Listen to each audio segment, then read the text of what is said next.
Hello and good morning everybody. मैं वैशाली गोगे आप सभी का स्वागत करती हूँ हमारे चैनल पर और आप देख रहे हैं खबरें फटाफट। तो दोस्तों चलिए आपके सुबह की शुरुआत करते हैं दिन भर की सारी ताजा तरीन गर्मा गर्म खबरों के साथ। आप तो जानते ही हैं कि हाल फिलहाल में सबसे ज्यादा चर्चा हो रही है कोरोना वायरस और उसकी वैक्सीन की, और हर कोई चाहता है कि उसके देश के पास अपने प्रत्येक नागरिक के लिए उचित मात्रा में वैक्सीन हो, और इसके लिए सारे देशों के बीच में होड़ भी मची हुई है और लगातार प्री ऑर्डर्स किए जा रहे हैं। लेकिन अमेरिका में चुनाव के बावजूद ट्रंप पर लगातार मुश्किलात बढ़ती जा रही हैं, क्योंकि उनके घर में एक कोरोना पॉजिटिव पाया गया है, उनका घर का सदस्य ही। इसी के साथ ही कुछ और नए परिवर्तन हो रहे हैं, बदलाव हो रहे हैं। सर्दी के मौसम के साथ लॉकडाउन जैसे वापस से हालात देखने को मिल रहे हैं, और ऐसे कई सारी चीजें हैं जो हर एक नागरिक को जानना बेहद जरूरी है, और उसके लिए आपको वीडियो एंड तक देखना होगा। तो चलिए दोस्तों खबरों की ओर आगे बढ़ते हैं, लेकिन एक नजर डालते हैं सुर्खियों की ओर। कोरोना वैक्सीन की रणनीति को लेकर पीएम मोदी ने की बैठक, इन मुद्दों पर हुई चर्चा। अमेरिका, डोनाल्ड ट्रंप के बड़े बेटे को हुआ कोरोना, हुए क्वारंटाइन। कहीं नाइट कर्फ्यू तो कहीं लॉकडाउन, सर्दियों में फिर हमें घरों में कैद करेगा कोरोना। बड़ी कामयाबी, आखिरकार मिल गई कोरोना वैक्सीन, 28 दिन के बाद दिखा बड़ा असर। जियो दे सकता है बड़ा झटका, महंगा होगा जियो फोन, जानिए नई कीमतों के बारे में। बिना गारंटी महिलाएं बिजनेस के लिए ले सकती हैं लोन, ये बैंक देगी 10 लाख रुपए। जी हाँ दोस्तों, ऐसी और भी कई खबरें और अपडेट्स निकलकर सामने आ रही है, जिनके बारे में सबसे सही और सटीक जानकारी हम आप तक सबसे पहले पहुंचाते हैं। और इसी के साथ ही आपसे बात ये भी कहनी है कि इस वीडियो को बनाने में मुझे बड़ी मेहनत लगती है, और आप इस मेहनत की कदर करते हैं, इसलिए बहुत ही प्यार और सब्र के साथ इस वीडियो को एंड तक देखते हैं। इस बात का मैं तहे दिल से शुक्रिया अदा करती हूँ। आप अपना ये प्यार और सपोर्ट हमारे साथ इसी तरीके से बरकरार रखिए। इसी के साथ जब आप वीडियो को लाइक करते हैं, अपने विचार हमसे साझा करते हैं और इसे शेयर करते हैं, तो काफ़ी मोटिवेशन लगता है, क्योंकि ये एक मोटिवेशन का ही तरीका होता है, और आपके इस मोटिवेशन के साथ ही हम लगातार बेहतरीन काम करते रहेंगे। तो चलिए बातें खत्म करते हैं, खबरों की ओर फरमाते हैं। देश में कोरोना वायरस संक्रमण के मामलों ने एक बार फिर से तेज रफ्तार पकड़ ली है। पिछले 24 घंटे की बात की जाए तो देश में कोरोना के 46,232 नए मामले सामने आए, जबकि 564 लोगों की जान गई। स्वास्थ्य मंत्रालय के अनुसार देश के नए मामले सामने आने के बाद कोरोना संक्रमितों की कुल संख्या 90,50,597 हो गई। वहीं अब तक 84,78,124 लोग रिकवर हो चुके हैं, जबकि 4,39,747 एक्टिव केस हैं। चलिए बढ़ते हैं अगली खबर की ओर। देश में बढ़ते कोरोना संक्रमण के मामलों के बीच पीएम मोदी ने शुक्रवार को प्रमुख अधिकारियों के साथ बैठक की। पीएम मोदी ने इस बैठक में देश में कोरोना वैक्सीन को लेकर तैयार की जा रही रणनीति के बारे में चर्चा की। पीएम मोदी ने ट्वीट करके इस बात की जानकारी दी। पीएम मोदी ने अपने ट्विटर हैंडल पर लिखा, भारत की वैक्सीन रणनीति और आगे की तैयारियों की समीक्षा करने के लिए एक बैठक आयोजित की गई है। बैठक में वैक्सीन तैयार होने संबंधी जानकारी है, वैक्सीन के अप्रूवल और खरीद से संबंधित महत्वपूर्ण मुद्दों पर चर्चा की गई है। पीएम मोदी ने कहा कि कोविड-19 वैक्सीन की प्राथमिकता के लिए कोरोना से जंग लड़ रहे स्वास्थ्य कर्मियों और अन्य लोगों की पहचान की जा रही है, जिन्हें कोरोना की वैक्सीन पहले दी जाएगी। चलिए बढ़ते हैं अब अगली खबर की ओर।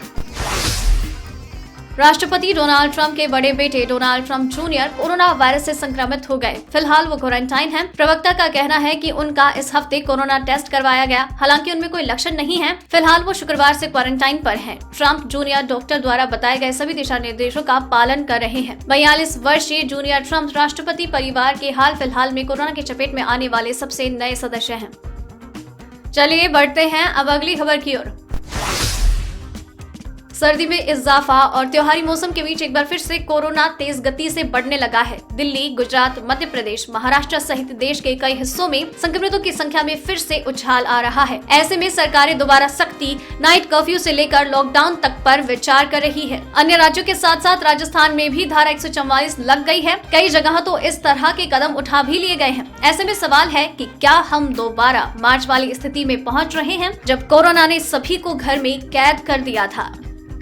चलिए अब रुख करते हैं अगली खबर का। राष्ट्रीय राजधानी दिल्ली में कोरोना वायरस संक्रमण की रोकथाम के लिए बनाए गए नए नियम आज से लागू हो गए। यहाँ फेस मास्क लगाए बिना घर से बाहर निकलने पर आज से 500 की जगह 2000 रुपए का चालान कटेगा। हालांकि अगर आप घर से बाहर निकलते हुए कोरोना संक्रमण की रोकथाम के लिए बनाए गए 4 और नियमों को तोड़ते हैं तो उसके लिए भी आपको 2-2000 रुपए का चालान करना होगा जमा। दिल्ली सरकार के अनुसार अगर आप घर से बाहर निकलकर पब्लिक प्लेस में थूकते हैं तो 2000 रुपए का चालान जमा करवाना होगा। पान, गुटखा और तम्बाकू खाने पर भी जुर्माना भरना होगा। पब्लिक प्लेस पर सोशल डिस्टेंसिंग का पालन न करने पर भी 2000 का जुर्माना होगा। साथ ही क्वारंटाइन नियमों का उल्लंघन करने पर भी आपका 2000 रुपए का चालान कट जाएगा। चलिए अब बढ़ते हैं अगली खबर की ओर। महामारी से जंग में दुनिया को बड़ी कामयाबी मिलती हुई नजर आ रही है। आखिरकार कोरोना वायरस की वैक्सीन मिल गई। अमेरिकी फार्मा कंपनी फाइजर ने कोरोना वैक्सीन की तीसरे चरण के दूसरे बैच के परिणाम जारी किए। कंपनी का मानना है कि तीसरे चरण में सभी सुरक्षा मानकों का सफलतापूर्वक पास कर लिया गया है। फाइजर और जर्मन पार्टनर बायोएनटेक का मानना है कि उनका टीका कोरोना पर 95% कारगर साबित हुआ। फाइजर ने अंतिम परिणामों का एक दूसरा बैच जारी किया जिसमें कहा गया कि उसका कोरोना वायरस का टीका 95% तक कारगर है। यह बुजुर्ग लोगों को वायरस का शिकार होने के जोखिम से बचाता है। कंपनी के अनुसार प्राथमिक विश्लेषण से पता चलता है कि वैक्सीन की पहली खुराक के 28 दिनों के अंदर ये अपना प्रभाव दिखाने लगता है। दोस्तों, खबरों का सिलसिला भी खत्म नहीं हुआ है। खबरें अभी और भी बाकी हैं और कई महत्वपूर्ण खबरें बाकी हैं। तो चलिए जान लेते हैं खबरों को। लेकिन उसी के साथ अगर आप चाहते हैं कि खबरों का ये सिलसिला कभी खत्म ना हो तो अभी चैनल को सब्सक्राइब कर लीजिए, बेल आइकन को दबा दीजिए ताकि आप तक खबरें लगातार पहुंचती रहें। तो चलिए अब अगली खबर की ओर बढ़ते हैं। दिवाली, धनतेरस त्योहारों के बाद अब शादी विवाह का सीजन शुरू हो गया है। वहीं सोने के दाम नीचे गिर रहे हैं जिससे आने वाले दिनों में सोने की खरीदारी तेजी हो सकती है। दिल्ली सराफा बाजार में सोना भाव 65 रुपए बढ़कर 49,551 रुपए प्रति 10 ग्राम रहा, जबकि चांदी का भाव 298 रुपए तेजी के साथ 61,232 रुपए किलोग्राम रहा। पिछले सत्र के कारोबार में इसका भाव क्रमशः 49,486 रुपए प्रति 10 ग्राम और 60,934 रुपए प्रति किलोग्राम रहा।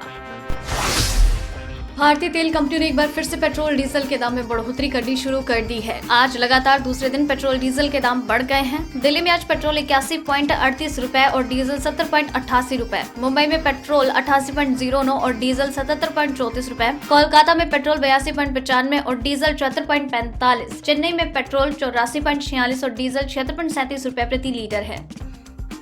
चलिए बढ़ते हैं अगली खबर की ओर। महिलाओं को स्वरोजगार के लिए प्रोत्साहित करने और उनकी आमदनी बढ़ाने के मकसद से कई योजनाएं चलाई जा रही हैं। इनमें सरकार के अलावा अलग अलग बैंक भी अपना योगदान दे रहे हैं। इसी के तहत small industrial development bank SIDBI की ओर से खास योजना चलाई जा रही है जिसमें महिला उद्यमियों को अपना बिजनेस शुरू करने के लिए 10 लाख रुपए तक का लोन दिया जाएगा। अच्छी बात यह है कि इसमें महिलाओं को किसी तरह की गारंटी या सिक्योरिटी की जरूरत नहीं होगी। इसमें लोन भुगतान की अधिकतम अवधि 10 साल तक है। चलिए बढ़ते हैं अगली खबर की ओर। भारतीय टेलीकॉम कंपनी रिलायंस जियो अपने जियो फोन यूजर्स को झटका दे सकता है। दरअसल जियो के फीचर फोन की कीमत बढ़ सकती है। बताया जा रहा है कि कंपनी जल्द ही इसकी घोषणा कर सकती है। रिपोर्ट के अनुसार कंपनी इस फोन की कीमतों में 300 रुपए की वृद्धि कर सकती है। बता दें कि कंपनी ने सस्ती कीमत पर 4G फीचर फोन लॉन्च कर स्मार्टफोन मार्केट में सबको चौंका दिया था। अब इसके दाम बढ़ने से जियो यूजर्स को झटका लग सकता है। कीमतें बढ़ने के बाद जियो फोन की कीमत 999 रुपए हो सकती है। चलिए बढ़ते हैं अब अगली खबर की ओर। फोन पर घंटों बात करना होगा महंगा, कंपनियां टैरिफ प्लान के दाम बढ़ाने की कर रही तैयारी। जी हाँ, लोग घंटों एक दूसरे से फोन पर बातचीत करते हैं, लेकिन अब फोन पर चलने वाली ये लंबी बातचीत का बिल उनकी पॉकेट पर भारी पड़ सकता है। दरअसल अलग अलग कंपनियां टैरिफ प्लान के दाम बढ़ाने की प्लानिंग कर रही है। माना जा रहा है कि टैरिफ की कीमत में 15 से 20% तक की बढ़ोतरी हो सकती है। वोडाफोन आइडिया अगले साल यानी कि 2021 में अपने टैरिफ की कीमत में इजाफा करने की योजना कर रही है। कंपनी इसमें 20% तक का इजाफा करने के मूड में है। वहीं भारतीय एयरटेल भी टैरिफ के दाम में वृद्धि कर सकती है। तो दोस्तों आज के इस वीडियो में बस इतना ही। खबरों का ये सिलसिला लगातार यूं ही जारी रहेगा। आप बस चैनल के साथ बनी रहिए, चैनल को सब्सक्राइब कर लीजिए। इसी के साथ वीडियो पसंद आई तो इसे लाइक कीजिए, फैमिली और फ्रेंड्स के साथ शेयर भी कीजिए। वीडियो को अगर एंड तक देखा है तो खबरों के बारे में अपने विचार हमसे साझा जरूर करें और साथ ही में कमेंट सेशन में अपना नाम मेंशन करना बिल्कुल मत भूलिएगा। धन्यवाद।